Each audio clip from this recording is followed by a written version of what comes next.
Kalau pagi ini kami kembali boleh mendengarkan firman Tuhan, kami bersyukur Tuhan mau pakai hamba-Mu untuk menyampaikan isi hati Tuhan, supaya kami mengerti akan firman-Mu dan berjalan dengan penuh keyakinan, kepercayaan penuh kepada Engkau Yesus Tuhan, yang telah mati bagi kami, telah menebus dosa kami.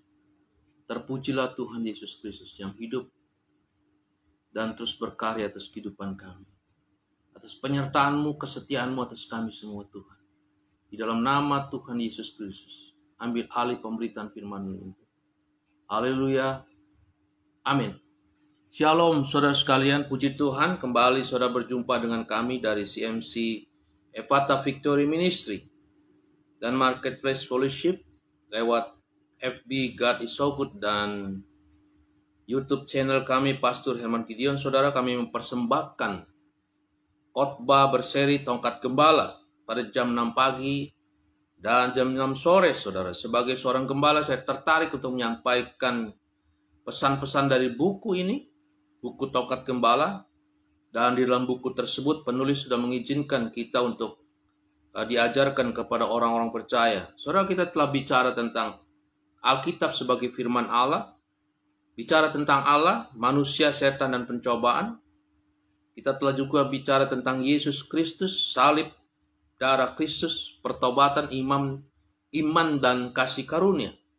Saudara, sekarang kita bicara tentang baptisan air.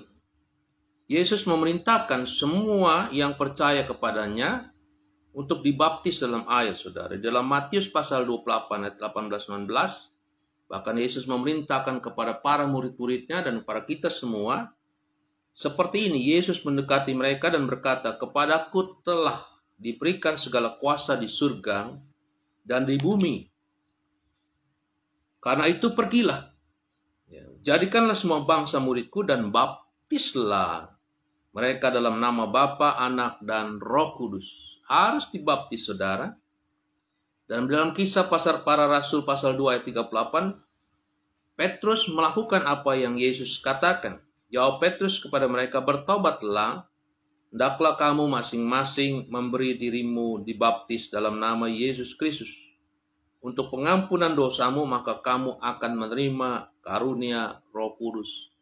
Haleluya, puji Tuhan, ini kasih karunia, saudara. Setelah dibaptis, kita bukan hanya dapat pengampunan dosa, kita mendapatkan pengampunan dosa penuh, dan kita juga mendapatkan karunia Roh Kudus luar biasa. Saudara, dibaptis berarti ditenggelamkan seluruhnya tubuh kita, seluruh tubuh kita ke dalam air sebagai tanda dikuburkan manusia lama kita. Haleluya, itu ritualnya, saudara. Melambangkan itu, dikuburkan di dalam air manusia lama kita. Lalu kita diangkat kembali keluar dari air sebagai tanda kita lahir baru sebagai manusia yang baru atau bangkit dari kematian, saudara. Mengapa Yesus memerintahkan orang-orang percaya harus dibaptis? Karena kita percaya, saya percaya ada makna dalam baptisan, yaitu menggambarkan bahwa orang yang percaya pada Yesus telah mati dan dikuburkan. Berarti dikuburkan manusia lama, karena manusia lamanya itu, dosa-dosa lamanya itu telah diampuni, lalu diangkat, saudara yang kasih, dari air menjadi manusia baru. Inilah kunci kehidupan Kristen yang penuh kemenangan dan bebas dari segala ikatan dosa, dari segala ikatan-ikatan masa lalu, saudara, dari ikatan setan, iblis, dan kuasa kegelapan, dan apapun juga, saudara, kebiasaan-kebiasaan buruk yang membuat orang, saudara dan saya tidak merdeka, yang membuat orang tidak merdeka.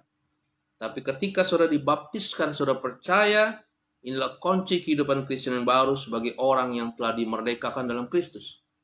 Haleluya.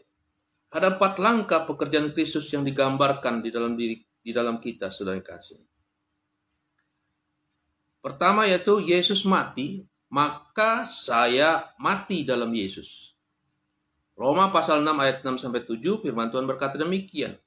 Karena kita tahu baru manusia lama kita telah turut disalibkan supaya tubuh dosa kita hilang kuasanya, agar jangan kita menghambakan diri lagi kepada dosa. Sebab siapa yang telah mati, ia telah bebas dari dosa. Kematian Yesus maka membuat saya juga mati di dalam Yesus. Kedua, saudara yang kasih, Yesus dikuburkan. Maknanya bagi kita adalah maka saya pun dikuburkan bersama dia, bersama dengan Yesus. Roma pasal 6 ayat 3-4 firman Tuhan berkata demikian. Atau tidak tahukah kamu bahwa kita semua yang telah dibaptis dalam Kristus telah dibaptis dalam kematiannya. Dengan demikian, kita telah dikuburkan bersama-sama dengan dia oleh baptisan dalam kematian. Supaya sama seperti Kristus telah dibangkitkan dari antara orang mati, oleh kemuliaan Bapa, demikian juga kita akan hidup dalam hidup yang baru. Wow, luar biasa saudara. Bersyukur saudara yang kasih bahwa kita punya Tuhan yang luar biasa. Yang ketiga saudara, Yesus dibangkitkan. Maknanya bagi kita adalah maka saya mempunyai kehidupan yang baru di dalam dia. Kita pun dibangkitkan bersama dengan dia. Roma pasal 6 ayat 4-5 firman Tuhan berbunyi demikian saudara. Dengan demikian kita telah dikuburkan bersama-sama dengan dia oleh baptisan dalam kematian. Supaya sama seperti Kristus telah dibangkitkan dari antara orang mati oleh kemuliaan Bapa, demikian juga kita akan hidup dalam hidup yang baru. Sebab jika kita telah menjadi satu dengan apa yang sama dengan kematiannya, kita juga akan menjadi satu dengan apa yang sama dengan kebangkitannya. Haleluya. Kalau kita sudah mati bersama Kristus, kita pun akan bangkit bersama dengan Kristus. Sebagaimana Kristus pun telah dibangkitkan. Haleluya, sebagai manusia. Sebagai kemanusiaannya saudara.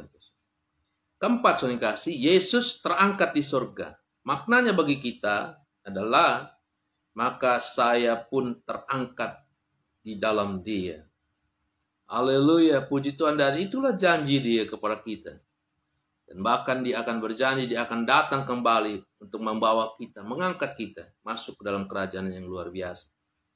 Efesus pasal 2 ayat 6 firman Tuhan berkata demikian. Dan di dalam Kristus Yesus, ia telah membangkitkan kita juga dan memberikan tempat bersama-sama dengan dia di surga. Dan dia naik ke surga untuk menyediakan tempat bagi kita.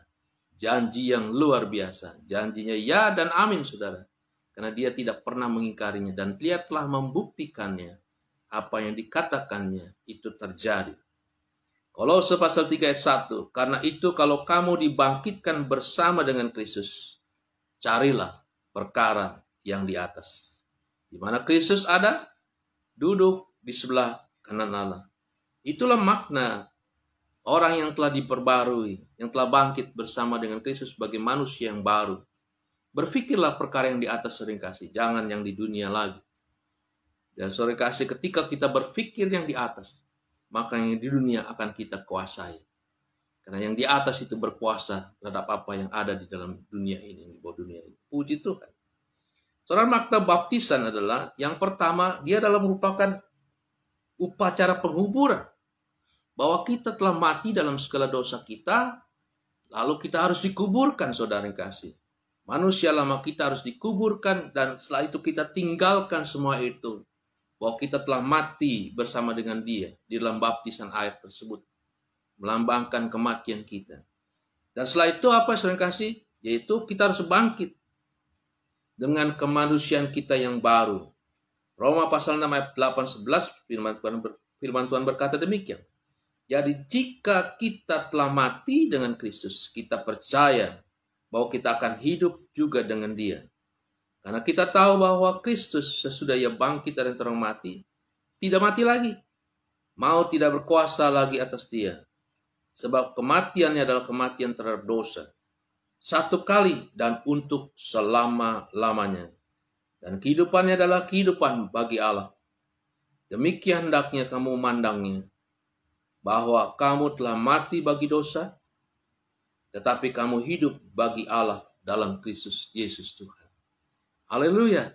Itu maknanya saudara yang kasih. Setelah mati dikuburkan di dalam air dan lalu kita diangkat, dibangkitkan sebagai manusia yang baru, kehidupan yang baru, hiduplah untuk Tuhan. Haleluya. Apapun yang kita kerjakan bukan kita kerjakan untuk manusia. Bukan untuk siapa-siapa, hanya untuk Tuhan yang telah membangkitkan kita dari kehidupan yang lama, saudara yang kasih, dari kematian karena dosa. Saudara, melalui ini semua, saudara yang kasih, kita bisa belajar ada dua kerajaan sesungguhnya, saudara, yang ada di dalam dunia ini. Kerajaan yang pertama, saudara, setiap orang di dunia yang belum percaya kepada Kristus adalah warga kerajaan kegelapan. Saudara bisa baca dalam Kolose pasal 1 ayat 13, ia telah melepaskan kita dari kuasa kegelapan, katanya, dan memindahkan kita ke dalam kerajaan anaknya yang kekasih. Jadi ada dua kerajaan, saudara. Yang pertama, waktu sebelum kita dibaptiskan, sebelum kita mati dikuburkan bersama dengan Kristus, saudara yang kasih, dan dibangkitkan, bahwa kita adalah bagian dari kerajaan kuasa kegelapan. Tetapi kita telah dipindahkan kepada terang yang ajaib, dan kita masuk kepada kerajaan terang, kerajaan anaknya yang kekasih, Yesus Kristus Tuhan kita. Jadi setiap orang yang belum menerima Yesus menjadi Tuhan dan Juru Selamat secara pribadi, dan belum mati, dikuburkan, lalu dibangkitkan, mereka adalah warga kerajaan kegelapan. Haleluya.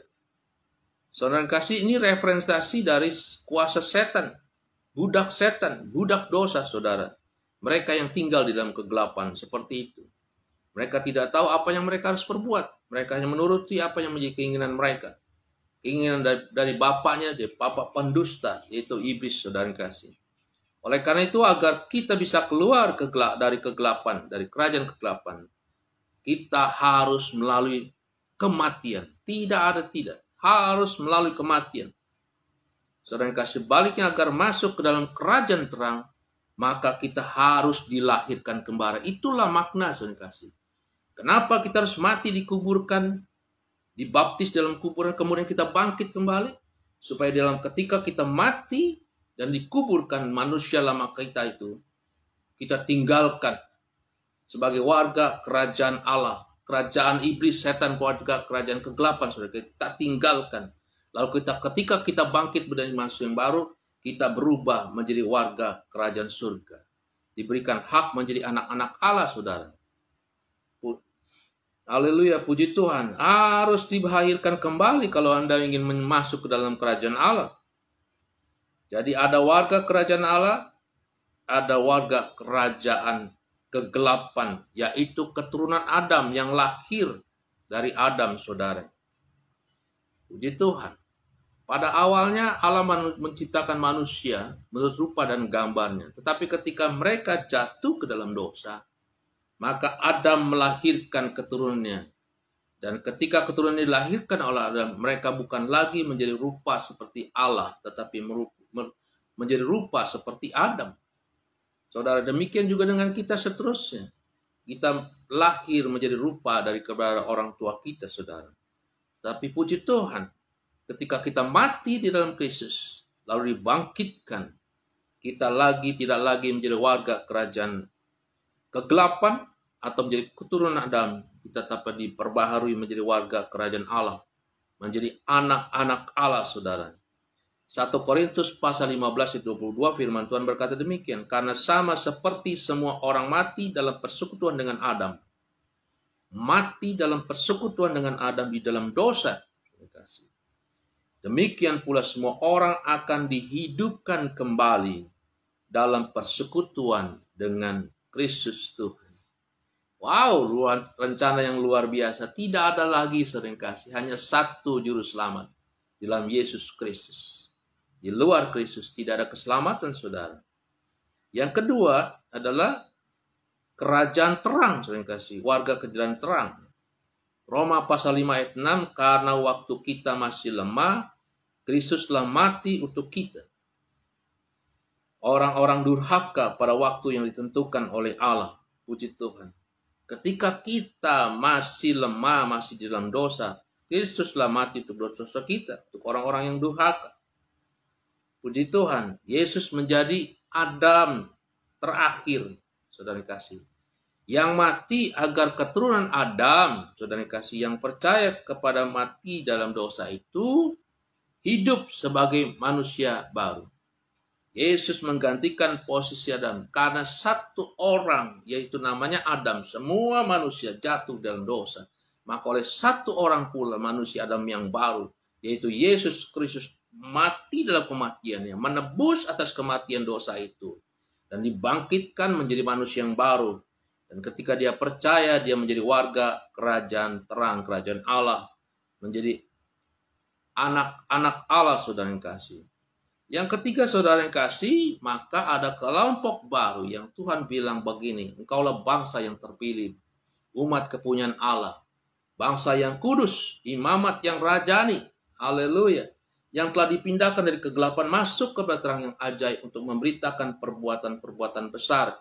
Inilah kerajaan yang baru yang Allah ingin bangun di dunia ini, saudara yang kasih, yaitu kerajaan imamat yang rajani, kerajaan manusia yang baru di dalam Kristus Yesus. 1 Korintus pasal 15 ayat 22, karena sama seperti semua orang mati dalam persekutuan dengan Adam, demikian pula semua orang akan dihidupkan kembali dalam persekutuan dengan Kristus. Yesus datang sebagai manusia. Firman yang telah menjadi manusia disamakan dengan manusia, saudara kasih. Manusia baru, dan olehnya manusia baru pula diciptakan. Haleluya. Barang siapa yang percaya kepada dia, dia menjadi manusia baru bagi setiap orang yang percaya kepada dia. Puji Tuhan. Itulah makna, saudara kasih, dari baptisan, dari apa yang Yesus lakukan. 1 Korintus pasal 15 ayat 45-49 berkata demikian. Seperti ada tertulis, manusia pertama Adam menjadi makhluk yang hidup. Tetapi Adam yang terakhir menjadi makhluk yang menghidupkan. Yang menghidupkan, saudara. Yang memberikan hidup. Tetapi yang mula-mula datang bukanlah yang rohania, tetapi yang alamiah. Kemudian barulah datang yang rohania, yaitu Yesus Kristus, saudara yang kasih. Manusia pertama berasal dari debu dan tanah, dan bersifat jasmania. Manusia kedua berasal dari surga. Makhluk-makhluk alamiah sama dengan dia yang berasal dari debu dan tanah. Dan makhluk-makhluk surgawi sama dengan dia yang berasal dari surga. Sama seperti kita telah memakai rupa dari yang alamiah, demikian pula kita akan memakai rupa yang dari surgawi. Puji Tuhan. Hari ini saudara, kalau saudara belum percaya kepada Kristus, terimalah dia. Supaya saudara diubahkan menjadi seperti apa yang Tuhan inginkan. Bapa pencipta yang inginkan ketika ia ciptakan manusia. Puji Tuhan. Haleluya. Saudara, yang keempat maknanya adalah ciptaan baru. Dan kitalah menjadi ciptaan baru di dalam Kristus Yesus. Haleluya. 2 Korintus pasal 5:17. Jadi siapa yang ada dalam Kristus, ia adalah ciptaan baru. Yang lama sudah berlalu, sesungguhnya yang baru sudah datang. Di dalam baptisan, kita menyatakan diri kepada teman-teman kita. Ini ikrar kita, saudara yang kasih. Kepada kerabat kita, kepada keluarga. Kita deklarasikan kepada dunia bahwa kita bukan lagi bangsa keturunan Adam, saudara, dan warga kerajaan kegelapan. Tapi kita semua telah dikuburkan, lalu dibangkitkan, dan hidup menjadi manusia yang baru. Warga kerajaan Allah. Haleluya. Puji Tuhan. Warga kerajaan Allah yang kasih. Anak-anak Allah. Melalui pelajaran ini sering kasih, kita menyadari dalam kehidupan lama kita telah mati bersama-sama dengan dosa kita. Hukuman telah dimatikan, dikuburkan dalam kematian Yesus. Kini oleh kebangkitan Yesus, saudara kasih, kita memiliki hidup yang baru. Puji Tuhan. Saudara kasih, ambil keputusan bagi kita semua untuk berikrar dan memberitakan tentang kematian Yesus di kayu salib, kebangkitan Yesus, kenaikan di surga. Semua yang dia lakukan untuk kita semua manusia yang berdosa ini. Supaya kita diubahkan menjadi manusia yang baru. Kita mengalami kehidupan, lalu bangkit dan naik ke surga. Disediakan tempat bagi kita di surga. Dan kita telah dimerdekakan dari kehidupan lama kita. Yesus telah menebus segala dosa kita. Jadilah manusia yang baru, warga kerajaan Allah. Puji Tuhan, saya kasih. Pikirkanlah perkara-perkara yang di atas. Haleluya, Tuhan memberkati kita semua. Saudara, saya yakin percaya Tuhan ingin segera melakukannya ini semua. Tuhan memberkati. Mari kita berdoa. Bapa, kami bersyukur dan terima kasih. Kami telah sampaikan makna baptisan air yang berhubungan dengan kedatangan Kau, Yesus Tuhan kami. Engkau baik dan luar biasa. Engkau punya rencana yang luar biasa buat kami semua. Dan kami percaya kamilah warga kerajaan Allah. Haleluya, anak-anak Allah yang dikuduskan, disucikan, ditebus oleh Kristus Yesus Tuhan kami. Terpujilah Engkau Tuhan. Kami percaya pada saat ini melalui alat ini Tuhan akan pakai untuk disampaikan kepada setiap orang. Sehingga mereka boleh diselamatkan, menerima Yesus menjadi Tuhan dan Juru Selamat secara pribadi. Terima kasih Tuhan Yesus Kristus, terima kasih Roh Kudus. Di dalam nama Tuhan Yesus Kristus kami telah berdoa dan syukur. Haleluya, amin. Shalom Bapak Ibu sekalian. Sampai jumpa kembali dalam acara yang lain. Terpujilah Tuhan.